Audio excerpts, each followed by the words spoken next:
नमस्कार, स्वागत है आपका। मैं आपके साथ सुदेश नैन मोर। आज हमारे साथ खास बातचीत के लिए खास मेहमान हैं हरियाणा महिला आयोग की नई अध्यक्ष उषा प्रियदर्शी जी, जिन्होंने इस पद को संभालने से पहले भी संगठनात्मक रूप से बहुत मजबूती के साथ अपनी पार्टी के लिए काम किया है, महिलाओं के लिए काम किया है और आज उनको एक ऐसी जिम्मेदारी मिली है जिससे पूरे हरियाणा की महिलाओं को उम्मीद है कि वो इस नई जिम्मेदारी पर, नए कर्तव्य पर खरा उतरेंगी। और कई चुनौतियां भी उनके सामने हैं, क्योंकि जिस तरीके से साइबर अपराध बढ़ रहा है, जो कार्यस्थल पर उत्पीड़न के मामले बढ़ रहे हैं, लिव इन रिलेशनशिप की वजह से बहुत ज्यादा हम माहौल देख रहे हैं कि सामाजिक ताना बाना बिखर रहा है। सामाजिक तौर पर बहुत सारी चुनौतियां उभर रही इस एक वजह की वजह से। इन तमाम पहलुओं पर चर्चा उनसे करेंगे। सबसे पहले तो मैम बहुत बहुत बधाई आपको, आपको नया पद, नई जिम्मेदारी मिली है। बहुत बहुत धन्यवाद सुदेश जी। और मैं आपका आभार प्रकट करूंगी कि आज मेरे ऑफिस के पहले दिन आज आप यहाँ आई और मुझे मीडिया के माध्यम से मेरे विजन को, मेरी बात को समाज तक पहुँचाने के लिए आपका विशेष धन्यवाद। बिल्कुल, आपसे सबसे पहले तो यही पूछना चाहते हैं कि क्या प्राथमिकताएँ रहेंगी जो नई पदवी आपको मिल गई है? और महिलाओं की सुरक्षा हो, उनको अगर कोई दिक्कत परेशानी है, कोई उनके साथ गलत हुआ तो न्याय मिल सके। जी, निश्चित तौर पर जिस जगह आप बैठे हैं, ये एक खाली इसको महिला आयोग या महिलाओं की प्रॉब्लम सुनने का स्थान नहीं है। ये एक न्यायालय है और न्याय का मंदिर है और इस मंदिर में न्याय हो सके, इसकी जिम्मेदारी हरियाणा सरकार ने मुझे दी है और मैं अपने काम के प्रति न्याय कर सकूं, ये इस संकल्प के साथ मैं आगे बढ़ूंगी। और निश्चित तौर पर सरकार ने बहुत सारे कानून, उनकी सुरक्षा को लेकर इंतजाम, प्रावधान महिलाओं के लिए किए हुए हैं। मैं इसमें सबसे बड़ी बात ये देखती हूँ, जो मेरे इमीडिएट मन में 2-3 दिन से आ रही है, कि कहीं ना कहीं ये जो समस्याएं बढ़ रही हैं, इनका विशेष कारण ये है कि समस्याएं तो आती हैं, समाज है तो समस्याएं तो स्वाभाविक है, होती हैं, गलतियां भी होती हैं, लेकिन सही कानून की जानकारी हमारी बहनों को, बेटियों को नहीं है कि वो कैसे अपनी बात को रखें, कहाँ पर रखें, किस कानून के दायरे में उनका जो विषय है, चाहे वो यौन उत्पीड़न का है, चाहे शोषण का है, चाहे घरेलू विवाद का है, मेन तो फैमिली मैटर्स बहुत ज़्यादा होते हैं, तो वो जगह उनको नहीं पता कि मैं अपनी बात को कहाँ जाकर रखूं। जैसे कई बार होता था, मैं अभी अध्यक्ष थी महिला मोर्चे की, तो वो मेरा एक 2.5 साल का बड़ा अच्छा अनुभव रहा, क्योंकि मैं बहनों के बीच में थी और महिलाओं की समस्या 1 to 1 मुझे पता रहती थी कि ऑलमोस्ट क्या समस्या और वो भी उनकी उन होती महिलाओं की है, भी रहती हो कि जो यहाँ तक नहीं पहुँच नहीं पाती होंगी, पहुंचती। इनको हाँ, समझ ही नहीं होती, हाँ, हाँ। जानकारी नहीं तो होती। कई बार बहनें हमें फ़ोन करती थी कि मैं फलाने जगह से यहाँ पर काम कर रही हूँ मैडम। मैं पूछती थी मेरा नंबर आपको कहाँ से मिला? मैम आपका नंबर फेसबुक से मिला। तो ऐसे बहन बेटियाँ कहीं ना कहीं जब उनको परेशानी होती है, तो कुछ ही परसेंटेज ऐसी होती है जो अपनी आवाज़ को उठाने के लिए हम तक पहुँचती हैं। तो मेरा मानना ये है कि सही कानून की जानकारी, कि डिस्ट्रिक्ट वाइज भी पुलिस स्टेशन हैं, एरिया वाइज पुलिस स्टेशन हैं, आयोग महिलाओं के लिए बना हुआ है, और भी इस तरह के बहुत सारे प्रावधान हैं कि वो अपनी समस्या बेबाक तरीके से आकर बता सकें। तो उसको, उनको सही उस बात की जानकारी देना बहुत ज़रूरी है। दूसरी बात ये आती है जानकारी के साथ साथ, कि कहीं ना कहीं वो बहुत दबाव, प्रेशर महसूस करती है, अपनी बदनामी का, अपने परिवार की बदनामी का, परिवार का प्रेशर, समाज का प्रेशर। तो ये कहीं ना कहीं उनको अपनी बात को रखने में एक डर, एक फोबिया रहता है कि मैं ये बात करूंगी तो पता नहीं क्या होगा। तो मैं ये आपके माध्यम से सुदेश जी सीधा सीधा उन बहनों को मैसेज देना चाहती हूँ, उनसे आग्रह भी करना चाहती हूँ कि वो बेखौफ तरीके से, बिना डिप्रेशन के, बिना डर के उनको अपनी बात बोलनी चाहिए। क्योंकि अन्याय के खिलाफ जब तक बात बाहर नहीं आएगी कि उनके साथ क्या अन्याय चल रहा है, तो हम उसका इंतजाम कैसे कर पाएंगे। तो ये अवेयरनेस लाने की बहुत ज़रूरत है। आपने बहुत अच्छा अपना विजन क्लियर किया है, क्योंकि हम कानून सरकार बना देती है, सब लेकिन कुछ वो है। सब कुछ, लेकिन वो जिनके लिए बना उनको पहले तो जानकारी हो, फिर वो पहुंचे कैसे आप तक, वो रास्ता कैसे आप अपनाएं, और वो रास्ता कौन सा रास्ता है। ग्रामीण क्षेत्र की महिलाओं से भी मेरा बहुत, क्योंकि हम उसी परिवेश में से आते हैं, तो उन लोगों को हरियाणा राज्य महिला आयोग क्या है उन्हें इतना तक नहीं मालूम। तो उनके लिए आप कैसे रास्ता बनाएंगी, क्योंकि आप मुझे बहुत अच्छे समझा पाएंगी, क्योंकि आप तो जमीन से जुड़ी हुई हैं, कोई ऐसा तो है नहीं कि आप आग कुर्सी पर बैठ गई और आप यहाँ से अधिकारी की तरह काम करेंगी। तो उनके लिए रास्ता बनाने का क्या जरिया आपको लगता देखो, है? आयोग का एक महत्वपूर्ण जिम्मेदारी है, और मेरा इसमें एक और भी बात ये रही कि गाँव तक वो बहनें वाक़ई यहाँ तक नहीं पहुँच पाती। चाहे वो अपनी फाइनेंशियली, नियति मान लेती फिर, जो भी हाँ, अपराध हाँ, उनके वो मान खिलाफ है। लेती हैं, क्योंकि कारण है। एक तो घर से बाहर निकलना मुश्किल है, घर वाले दबाव दे देते हैं, क्योंकि गाँव में तो है ही ये चीज़ें, समस्याएँ तो हैं ही। दूसरा, उनको रास्ते नहीं पता कहाँ पहुँचना है, मेरी बात सुनेगा कौन? दूसरा, कई दफ़ा लोकल जगह पर भी शासन प्रशासन प्रभावित रहता है। मुझे ये बोलने में कोई परेशानी नहीं है, मैं किसी पर कोई वो आरोप नहीं लगा रही हूँ, लेकिन प्रभावित रहते हैं लोग, कोई दबाव दे देगा, कोई ये कर देगा, नहीं इस मैटर को ये नहीं करना, वो नहीं करना। लेकिन मैं आज आपके माध्यम से कहती हूँ कि अब ऐसा बिल्कुल भी नहीं होगा। कोई दबाव, कोई भी पुलिस, कोई भी बात अगर महिलाओं के लिए सेंसिटिव मैटर उनके पास आए हैं, तो उनको तुरंत उन पर सुनवाई करनी पड़ेगी। कई बार हम ये देखते हैं 2-2 घंटे महिलाएं बैठी रहती हैं, है ना? उनको समय नहीं मिलता है।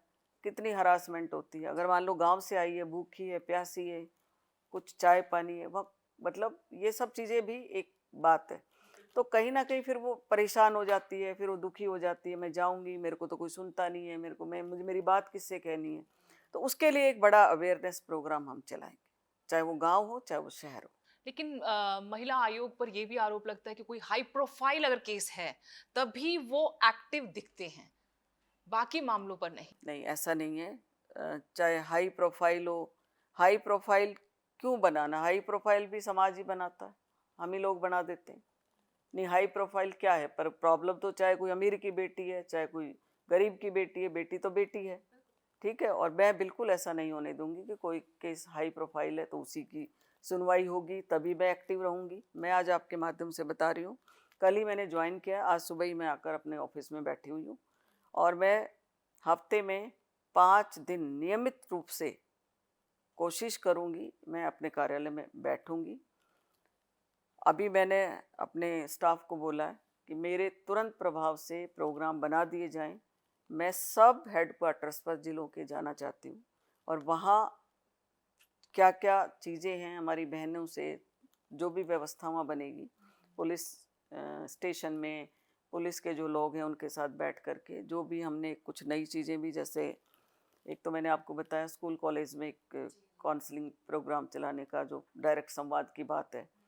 दूसरा, जो ये गाने-वाने ये सब चीज़ों को लेकर भी काफ़ी चीज़ें चली इसको हैं। लेकर तो मुख्यमंत्री जी खुद भी बहुत एक्टिव हैं। हाँ, तो उन उन विषयों को भी देखिए, मैं ये कह रही हूँ, कानून से पहले मुझे लगता है एक समाज को, सामाजिक लोगों के साथ बैठकर, इस तरह के प्रोफेशंस वाले लोगों के साथ बैठकर एक बार बैठकर बात करनी चाहिए कि आप लोग बैठिए, आप लोग, ठीक है, गाना उनका आजीविका का साधन है, ठीक है, उनका काम है, प्रोफेशन, लेकिन किसी प्रोफेशन को इस तरह से भी करना कि उन्हें ये नहीं पता कि करना क्या है, समाज में उसका मैसेज क्या है, बहन बेटियों में मैसेज क्या है। क्योंकि सोशल मीडिया एक बहुत बड़ा, मैं तो इसको, सोशल मीडिया अच्छा है किसी तरक्की को लेकर, किसी अच्छे समाज में संदेश देने को लेकर, सोशल मीडिया का प्लेटफॉर्म है, लेकिन उसी के माध्यम से वो चीज़ तो लुप्त हो गई और चीज़ें दिखाने हम लग गए। तो उन बातों पर विशेष बात संवाद करने की ज़रूरत है कि आप लोग अगर कोई काम किया है तो ये डिलीट भी करिए। ये हिदायत है आपकी पहले हाँ, इनके पहली साथ। हिदायत है, सुनेंगे नहीं। बहन बेटियों के लिए सम्मान, सुरक्षा, ये मेरे लिए महत्वपूर्ण विषय रहेगा, चाहे वो किसी भी फील्ड का व्यक्ति रहे। और वैसे भी और एक बात बताइए ना, मैं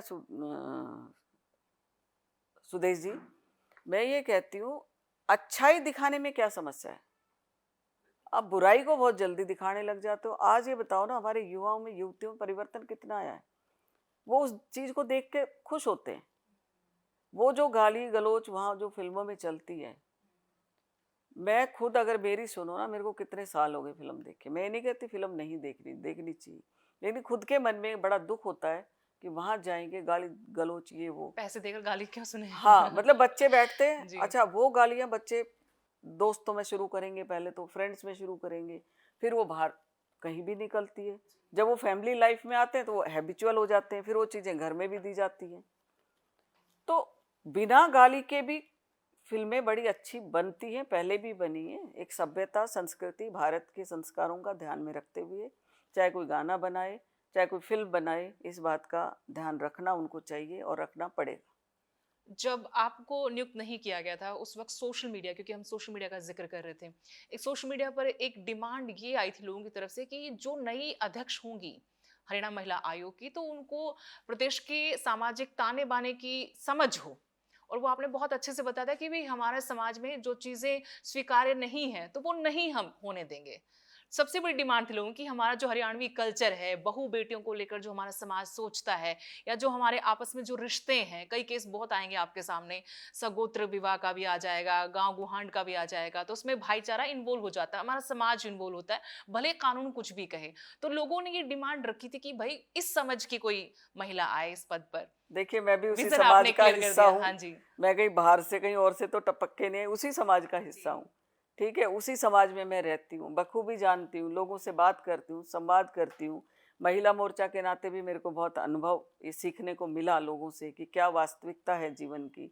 वो जब हम अपने जीवन से वास्तविकता से जानकारी स्वयं को है, और वही चीज़ें कहीं ना कहीं चाहे मोड़ कुछ भी ले ले, किसी की समस्या किसी और तरह की हो सकती है, हो सकता है मेरी समस्या किसी और तरह की हो, तो समस्या है और समस्या का निवारण बखूबी आपको आना चाहिए, समझदारी होनी चाहिए।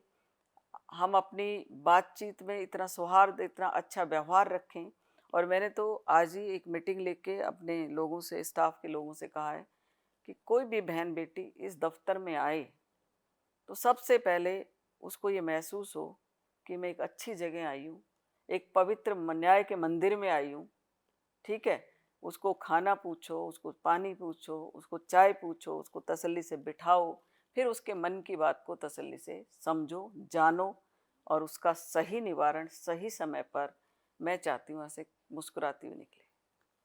हमने एक बात करनी है जो बहुत महत्वपूर्ण है, पहले भी बहुत सारी चर्चाएं हुई और सरकार में भी इसको लेकर चर्चाएं हो रही हैं और सामाजिक स्तर पर सर्वखाप भी इकट्ठा हुई हैं। लिव इन रिलेशनशिप एक बीमारी है आज समाज के लिए। हम भी जब खबरों में देखते हैं ज्यादातर क्राइम उसी से रिलेटेड है, अवैध संबंधों को लेकर। अपनी पत्नी को कानूनी रूप से नहीं छोड़ा लेकिन वो किसी और के साथ रह रहा है, कई कई औरतों के साथ संबंध है उसके। ये आपको लगता है कि बहुत बड़ा चैलेंज है, और इस चैलेंज से फिर कैसे निपटेंगे आप? क्योंकि कानून तो है, लेकिन कानून का किस तरह से इम्प्लीमेंट करना है, कैसे करना है, न्याय कैसे मिलेगा, किसको न्याय आप देंगे? मैंने कहा ना, ये सारी चीज़ें बहुत बड़ा एक अभियान चलाने का हिस्सा है, काउंसलिंग का हिस्सा है, समाज को मैसेज देने का हिस्सा है कि जितने भी ये, मैं इनको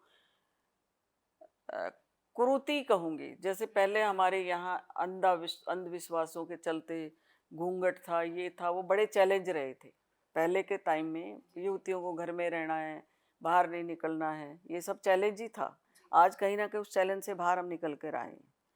तो अगर कोई कानून है, कोई कोर्ट का आदेश है, कोई चीज़ है, तो वो आदेश तो हमारे पास है, लेकिन सही बात वही है कि हम क्या उस कानून का सही इम्प्लीमेंटेशन समाज के घर घर तक कर पा रहे हैं, क्या हम बीमारी को सही तरीके से खोज पा रहे हैं, और वो खोज पा रहे हैं तो उसका सही दिशा में वो कैसे वापस उसको लाया जाए, इसके लिए हमें विशेष सोचने की ज़रूरत है।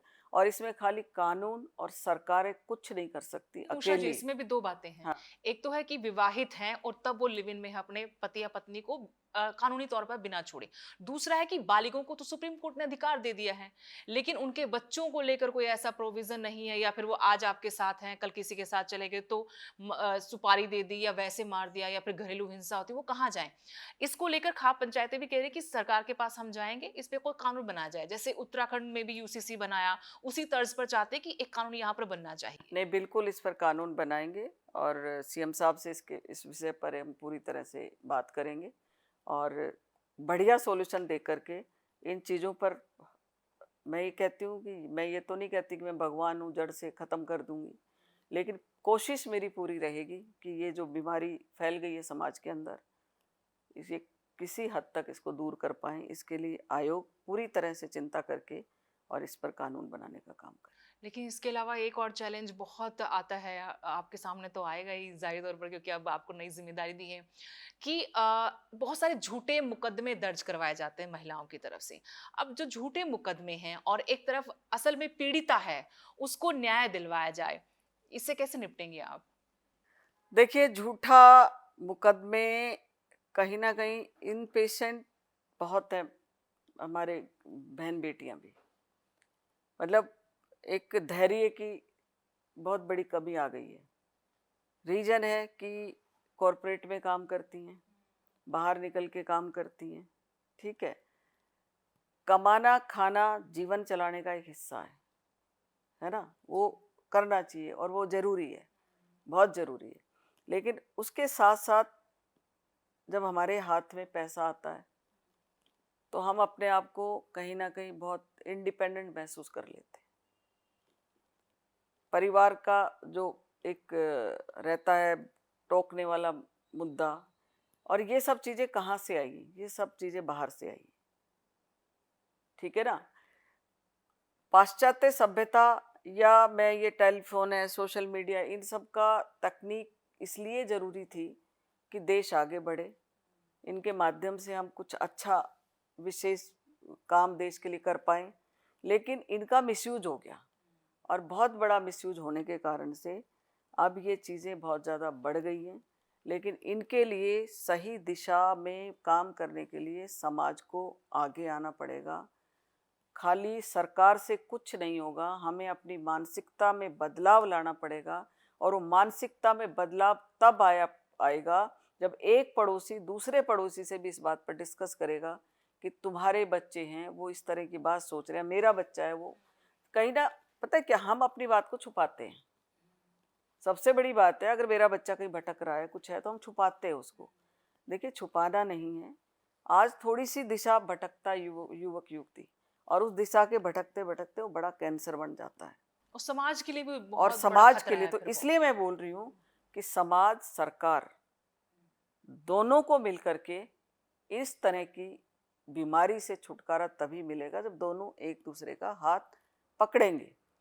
अब एक बात ये बताइए, जैसे अब कोई भी बड़ा गलत काम हो जाता है ना? हो कहाँ रहा है? समाज में हो रहा है। समझने की बात है, समाज में हो रहा है। हम आज बच्चे इतने फ्रीडम देनी चाहिए, लेकिन उतनी फ्रीडम भी नहीं कि आपको पता ही नहीं हो कि आपका बच्चा कर क्या रहा है। तो उस फ्रीडम का भी कहीं ना कहीं बहुत बड़ा मिसयूज है। नशा, नशा वही एक जड़ है। इतना ज़्यादा पता नहीं कहाँ कहाँ से नशा आता है, मैं तो सोच नहीं सकती हूँ। ऑनलाइन गाड़ियों से घरों में देने अब तो चले सिर्फ जाते ऑर्डर हैं, करना, आपको घर मिल घर जाएगा। मिल जाएगा। आप सोचो ना कितना बड़ा पीछे इसके काम है कि यूथ को भटकाने का काम कर रहा है। उसमें तो तो ये ये है कि आपको सारे अकेले महिला आयोग कुछ नहीं कर सकता, आपको सिस्टम, सरकार सिस्टम सब सबके सहयोग से, मिलकर समाज मिलकर के करना सहयोग से पड़ेगा, करना मिलकर पड़ेगा। करना पड़ेगा, मिलकर करना पड़ेगा। क्योंकि बहुत सारे केसेस ऐसे आते हैं कि मेरे साथ 6 साल तक शारीरिक शोषण किया, शादी का झांसा दिया, फिर वो केस हो जाता है। इसको लेकर पुरुषों की अब तरफ उससे से। पहले आप उस चीज में फंसे क्यों? उस चीज की अवेयरनेस आपके पास होनी चाहिए थी ना। ठीक है, वो बाद में जब कैंसर बन गया, जब आपके झगड़े हो गए, तो आप उस चीजों के लिए बाहर आ गए। पति पत्नी में भी ऐसी चीज हो सकती, हाँ, लेकिन आप लिव इन में, क्योंकि मैंने पहले हाँ, ही जिक्र कर बस। दिया, उसमें आप फिर आप रेप का नहीं, केस तब लगवा तक देते हैं। आपका चीजें ठीक चलती हैं, तब तक ठीक है। वो जब किसी बात को लेकर झगड़ा हो गया, तो पुरुष गलत हो गया, पुरुष महिला को गलत बता देगा, वो एक समाज में फैलाने का काम। नहीं, पुरुष समाज से भी डिमांड आती है कि जैसे महिला आयोग है, पुरुष आयोग भी होना चाहिए। वो सारे ऐसे पिछले वक्त में देखिए, केसेस जहाँ आए मैं हैं। सुदेश जी, जहाँ फेक केसेस की बात है, वही मैंने बताया कि लोगों में पेशेंस नहीं है। 2-4 दिन, साल तक जब आपका रिश्ता चलता है, तब तक सब ठीक है। और जब आपका लगा कि अब आपका झगड़ा बन गया, तो वो फेक तरीके से, चाहे फैमिली झगड़े हों, चाहे लिव इन रिलेशन के हों, चाहे कुछ भी हो। लिव इन रिलेशन कर कौन रहा है? आप ही लोग तो कर रहे हो, आप ही कर रहे हो ना। अब जब जब तक आपका ठीक चला, आप चलते रहे, आप किसी को कोई प्रॉब्लम आपने दी नहीं। जब आपको खुद पर बात आँच आने लगी कि हाँ अब ये मेरे साथ ये कर रहा है, मैं उसके साथ ये कर रही हूँ, तो वो चीज़ बाहर फेंक दी। तो ये अवेयरनेस पहले होनी चाहिए कि भाई हम ऐसी चीज़ों को जन्म ही क्यों दे रहे हैं, वो अवेयरनेस चाहिए। पहले अवेयरनेस हो, उसके बाद कानून, महिला आयोग तो बाद में आता है। लेकिन डिजिटल एरा में हम लोग रहे, सोशल मीडिया की हमने बात की, साइबर बुलिंग भी बहुत होती है। इस साइबर बुलिंग का क्या हाल है फिर?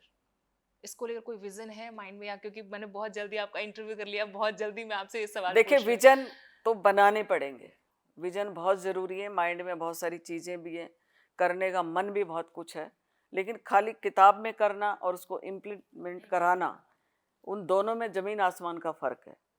तो पहले अच्छी एक प्लानिंग हो, और फिर आपकी जिज्ञासा हो, आपके अंदर जुनून चाहिए इस काम को करने के लिए, कि जो प्लानिंग आपने की है वो खाली कागज़ों में ना हो, उसको हम धरातल पर कैसे, घर घर तक कैसे उस प्लानिंग को पहुंचाएं।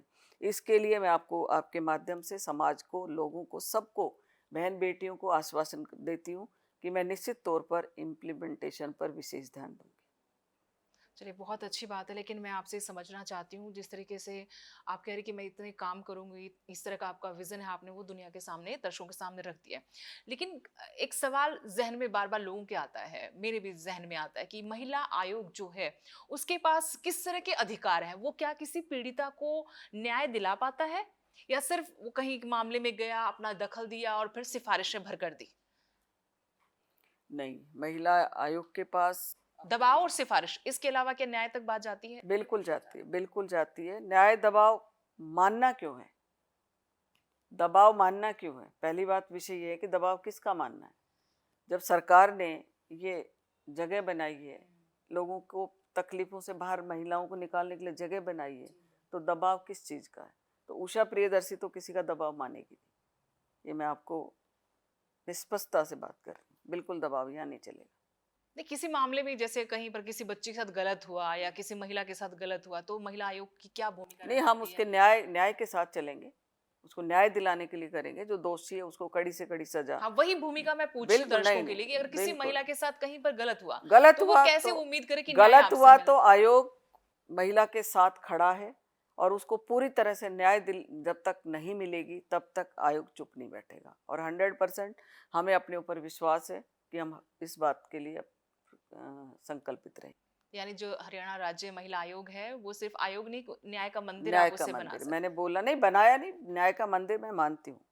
और जब मंदिर है तो वहाँ न्याय की ही बात हो सकती है, दूसरी कोई बात नहीं हो सकती।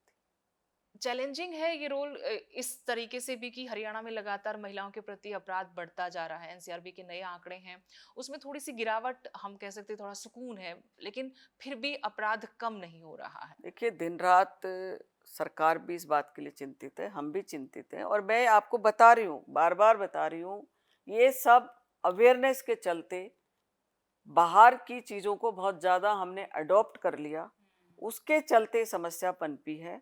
थोड़े से भारतीय संस्कृति के संस्कारों पर ध्यान देने की ज़रूरत है कि असल में हम कहाँ, हमारा जन्म हुआ है, क्या यहाँ की संस्कृति है, क्या यहाँ के संस्कार हैं। इन चीज़ों पर जब प्लेटफॉर्म पर हम बात करेंगे, जाएंगे लोगों तक, बात करेंगे, उनको विश्वास देंगे कि ये जो चल रहा है ठीक नहीं है, इस पर कहीं ना कहीं अंकुश लगना चाहिए। और इसके लिए थोड़ा समय आप दीजिए, बहुत जल्दी, कुछ समय के बाद आपको इसके परिणाम भी आयोग की तरफ से दिखाई देंगे।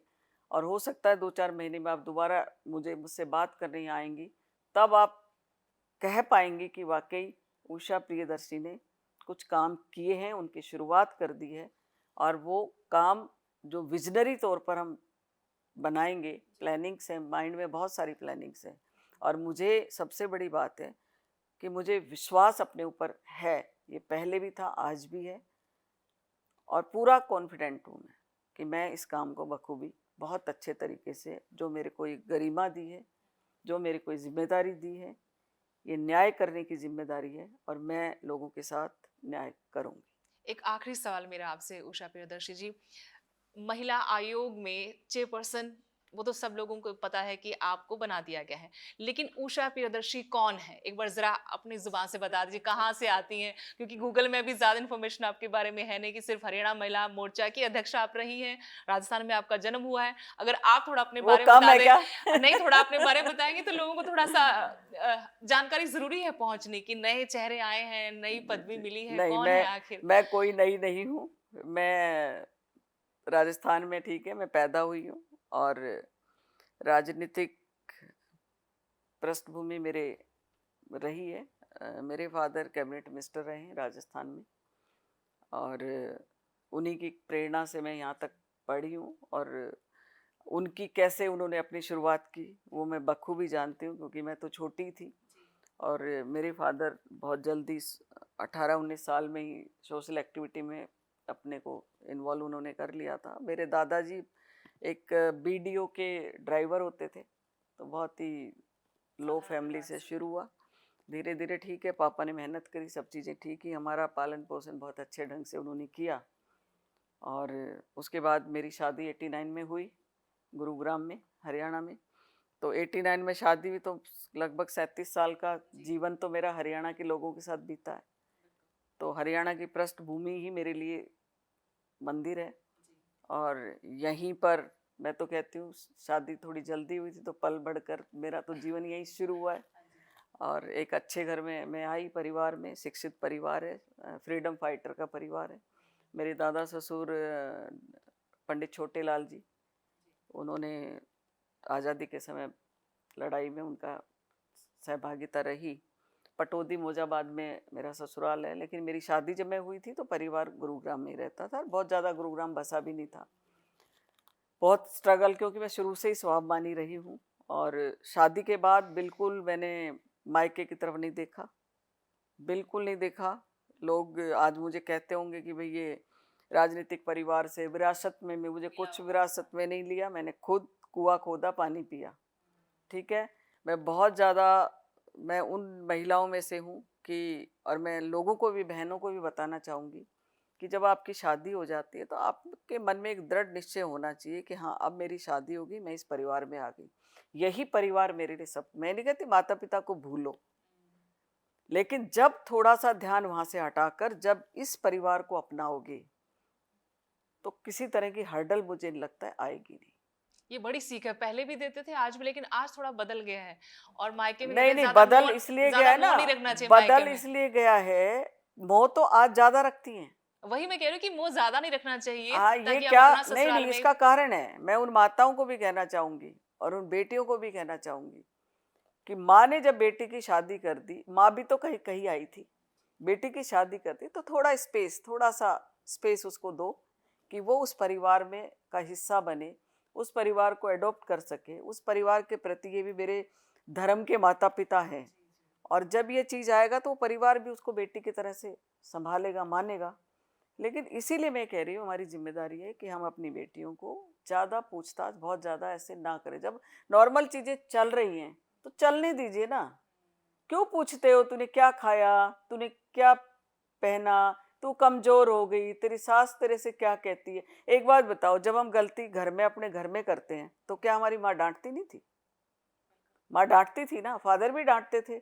अगर वहाँ हम थोड़ी सी, हमसे कुछ बात है या माँ बाप कुछ कह दें, वो भी तो आपके माँ बाप हैं, कुछ कह दें तो वो पेशेंस हमारे अंदर होना चाहिए। जरूरी नहीं अपनी माँ को फोन करते फट बता, ये फोन है ना, ये बड़ी बीमारी है।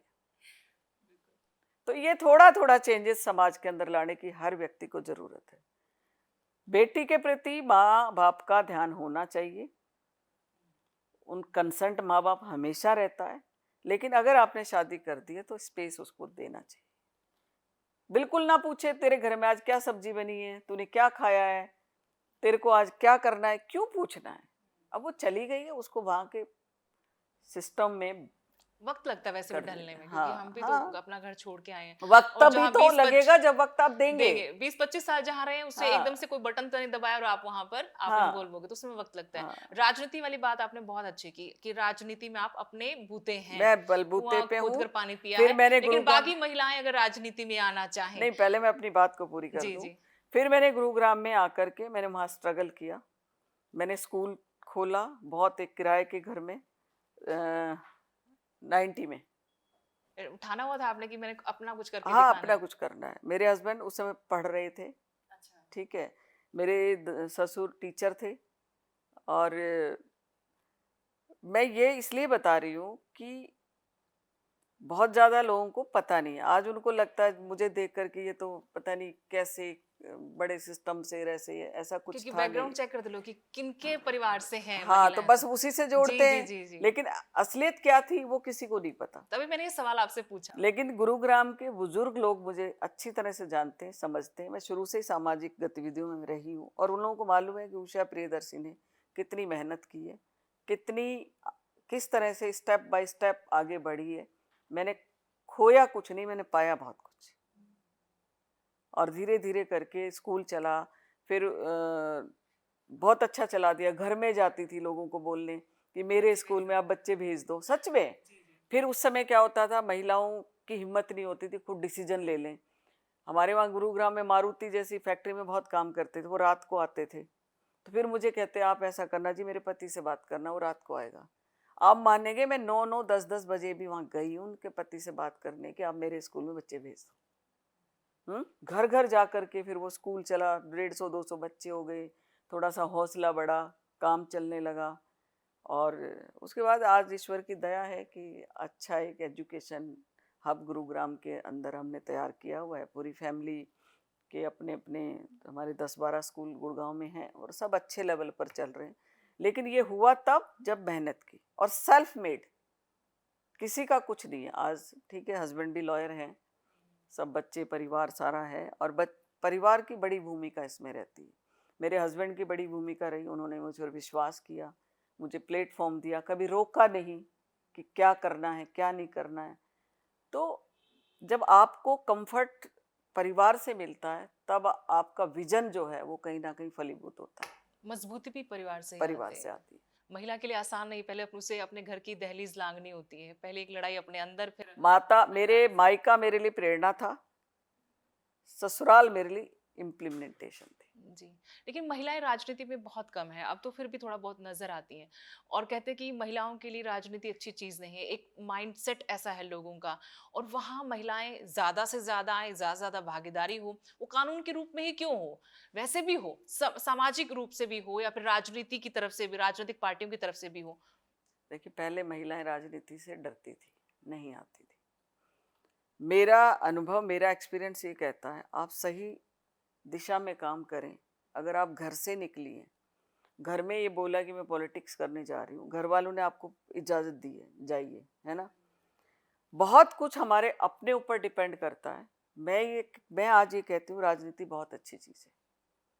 आपको एक ताकत मिलती है, एक आपको विजन मिलता है।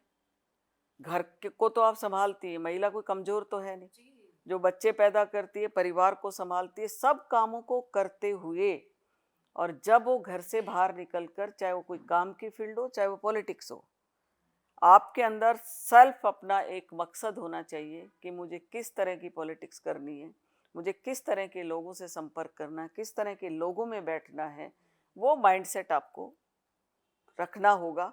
और जब विजनरी तौर पर आप काम करेंगे, ये नहीं कि भाई मैं आ गई, घर से निकल गई, फोटो खिंचवा लिया, सोशल मीडिया पे डाल दिया, दिस इज नॉट पॉलिटिक्स। वो धोखा है। वो शॉर्टकट नहीं है उसका, वो मेहनत करेंगे तो राजनीति सब। शॉर्टकट है ही नहीं, जी। बिल्कुल नहीं है। अगर आज हम अपनी, अब मैं देश के यशस्वी प्रधानमंत्री नरेंद्र मोदी जी का धन्यवाद करूंगी आपके माध्यम से कि उन्होंने 33% का आरक्षण महिलाओं को आगे बढ़ाने के लिए, पॉलिटिकली आगे बढ़ाने के लिए, विधानसभा का नेतृत्व, आपका संसद में नेतृत्व करने का जो मौका देने के लिए एक संकल्प लिया, और उसको विरोधी दलों ने उसको खत्म कर दिया। तो लेकिन विश्वास है बहनों में, आज जगह है कि ये काम होके रहेगा। और इतना मतलब जुनून है कि हर महिला सोचती है पॉलिटिक्स में जाऊं।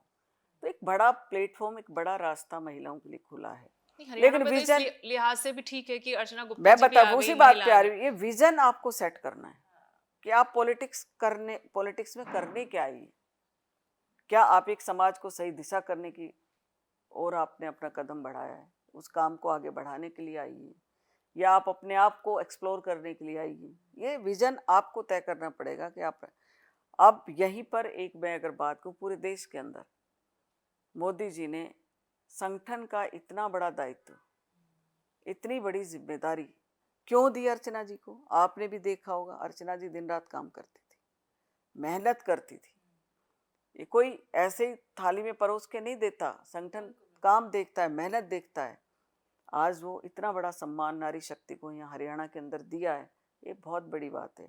और हमारी सभी बहनों से कहना चाहूँगी कि मेहनत का फल मिलता है, देर हो सकती है पर अन्याय नहीं हो सकता। 100% अगर आप मेहनत किसी भी फील्ड में करेंगे उसका परिणाम आएगा। अगर आप घर में एक अच्छी बहू, एक अच्छी बेटी बनकर भी रही हैं तो उसका भी कुछ समय के बाद आपको लोग कहेंगे नहीं नहीं भाई वो बेटी बहुत अच्छी थी, उसने देखो अपने माँ बाप का नाम रोशन किया। ठीक है, गलतियां होती हैं, गलतियों से सीखना चाहिए और उन गलतियों से सीखकर अपने अंदर सुधार लाना चाहिए। बिल्कुल, मुझे लगता है दर्शकों को काफ़ी उम्मीदें आपसे हैं और जो विज़न आपने क्लियर किया है उस पर आप काम करें और फिर हम दोबारा से बात करेंगे कितना काम आपने कर लिया। आपसे भी सहयोग बिल्कुल बिल्कुल, चाहूंगी बिल्कुल क्योंकि करेंगे। आपका जो मीडिया हमारे लिए बहुत बड़ा माध्यम है और आपके माध्यम से हम समाज के अंदर खुशबू फैला सकें, महिलाओं की आवाज़ को उठा सकें, महिलाओं को स्वावलंबी बना सकें, महिलाओं को सम्मान दिला सकें, उनकी ताकत बन सकें। इस जो हमारे विज़न को आप घर घर तक पहुंचाने का काम करेंगी, इस मुहिम में आप जुड़ें, ऐसा भी मैं एक निवेदन आपसे बिल्कुल करेंगे, लेकिन मीडिया तो हम लोग अक्सर देखते हैं कि जब कोई मुद्दा आता है, जब हमें लगता है कहीं पर गलत हुआ है, तो हम उसको मजबूत करते हैं, उसको उठाते हैं और फिर हम आप लोगों तक पहुंचाते हैं कि आप जवाबदेह हैं, आप जवाबदेही अपनी तय कीजिए और जाइए, लड़िए न्याय की लड़ाई। जैसा कि आपने कहा कि ये तो न्याय का मंदिर है, इसमें न्याय होगा हर किसी के लिए। वही उम्मीद हम लगाते हैं आपसे। उषा प्रियदर्शी जी, आप जिस पदवी पर आज हैं, जो बड़ी जिम्मेदारी आपको मिली है, उसे बखूबी आप निभाएं और बहुत बहुत बधाई, शुभकामनाएं आपको आपके भविष्य के लिए।